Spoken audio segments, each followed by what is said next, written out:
Hi, I'm Roberta. Welcome to my kitchen. I'm here today with my friend Audra, who hails from Singapore, and I've asked Audra to show us how to make Nasi Lemak, a classic Singaporean dish. Totally, and it's one of my favorites. It's actually something that we have for breakfast quite a lot in Singapore. Okay. But you know, in Singapore we have breakfast, lunch and dinner. We could eat the same sort of stuff right through. And why not? If it tastes good, why wouldn't you eat it 3 times? Exactly, but it's a really beautiful dish. It's so fragrant, and I can't wait to show you guys how to do it. And it sounds simple, doesn't it? Rice, water and some coconut milk. Yeah. But the more I've spoken to Audra about this dish, the more I realise there's a lot of complexity. There is, you know, and I think people have this perception that Asian food's really simple and quick to do, but there's a lot of sort of nuances about it, a lot of tips and tricks, a lot of techniques that, you know, once you master it, you will pull out the most incredible dishes. And that's what you're here for, Chef. Yay. So tell us, what do we need to know about rice, about Nasi Lemak? Okay, now the first thing I want to talk about is the rice. Rice is different. All types of rice are different. All different brands are different. Okay. So today you've used this one. This is a Thai jasmine rice.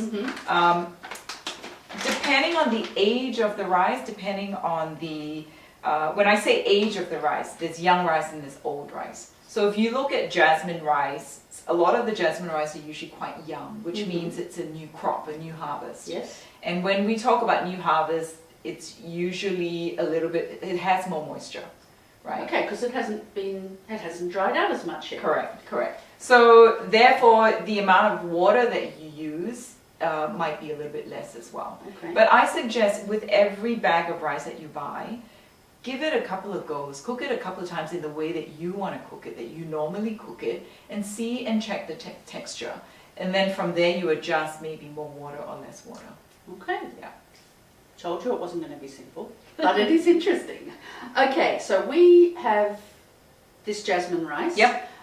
We need to wash it, right? Yep. Now why do we wash it? So I think in the polishing process of rice, when it goes through that sort of harvesting process, there's a lot of starch that comes out of it as well. Right. And what we want to do is, if we don't wash the rice, is this for me personally, I always sense this certain scent that is quite powdery. It's a real powdery scent, but also it's too starchy. And it sticks together. Correct. And for this dish especially, we want those grains separate. Yeah. Okay, yeah. So you don't need to see us wash rice. We're going to do that. We'll be back in a second.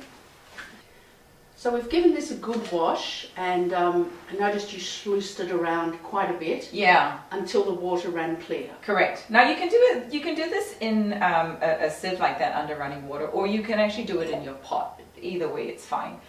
Usually in the pot, you know, what we then do is we kind of pour out the excess water, and I'd say 99% of the water will be drained. Yeah. So don't worry too much about it. But this gives it a good draining. Yeah, I guess. If you're starting to work with volumes of water to use for rice, then do it this way so you get a good idea of exactly how much. But as you cook it more, I'll show you some kind of the way I do it, which is very random, but I think majority of the Asians do it this way, and it always turns out well. I know what you're going to say, but right. Okay, let's pop this in there. So essentially rice goes into, try not to get it on the floor, rice goes into the pot, and then all we're going to do is add all the other ingredients. So now we've got coconut milk here. Now when I cook Nasi Lemak, I always use coconut milk. Right. And I thin down, if you've got coconut cream, you can thin it down with water. But you want coconut cream itself, it's hard for that to be absorbed into the water. And then you get really thick and gluggy kind of finish. So always coconut milk. But we want to save the cream to go through at the end. Correct. So Roberta, if you can grab a couple of tablespoons. Just roughly. It doesn't have to be the full. Yep. Okay, so there's one. Yep. And one of the reasons I like using this IM one is we always end up with that thick coconut cream on the top of the pan. Yes, the separation. Yes. And then we've got the milk underneath. So there we go. You can pop that in. Now I want to give this a bit of a mix. Now you can use You can use regular, if you buy the coconut milk that doesn't have that separation, it doesn't matter either. You can buy cream as well. I just don't like to open a can for 2 tablespoons. No, so that's this fine. is So all goes in. Get every little bit out. Now, if we put this in as it is, it's too thick, right? So we're going to thin it down with a bit of water. So you don't want all coconut milk or all coconut cream. It would be too rich. Too rich, yeah. So I'm just going to stir this around a bit. Water goes in. Just make sure it's kind of well mixed and combined. Now, in terms of salt, we're going to measure this out for you guys. So approximately half a teaspoon. Now, if people are really conscious about salt intake, just leave it out. But salt really brings the flavor of coconut out. Leave it out, but then don't complain that it doesn't taste good. Okay? Correct. Or just do a pinch. So this goes It's amazing in. how even a little salt really lifts the flavors, isn't it? Absolutely. And I think people get afraid of using salt, but salt really enhances the flavor of ingredients and spices especially. And we always use good salt. We use a good natural salt. I use Olsen's, but any of the good natural salts. Olsen's great. Yeah. All right. So from here on, goes onto the stove, and what we're going to do is we're going to bring it up to the boil. Scrape the bottom. Once it comes up to the boil, we're going to scrape the bottom to release all the bits, all the rice that's stuck to the bottom, and then drop it on a really low simmer. That way, you'll get very little sticking of the rice. Great. Yeah. Let's go to the stove. So, Roberta, see how it's come to the boil? Yes. Right? So what we want to do is release the grains from the bottom of the stove. Just give it a good stir, right? Until you feel like nothing is sticking.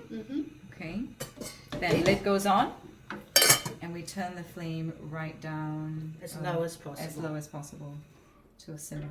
Okay. Yeah. And then we just leave it. 10 minutes, 10 to 12 minutes. About 10 to 12 minutes. Yeah. Perfect. All right, Roberta, it's been 10 minutes. Let's have a quick look. Now, I can tell that it's still not quite there. Like if you run your fork over the top, it's still quite, you can feel it, right? It's still quite moist. It's still quite al dente. Right, so a really good way to check is to take a couple of grains of rice and see if you can mush it in between your fingers.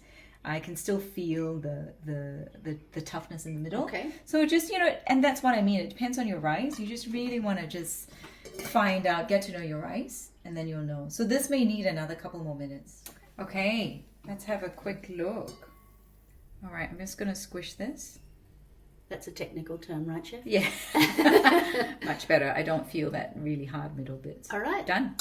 Let's go back to the block. So that's been about 14, 15 minutes, right?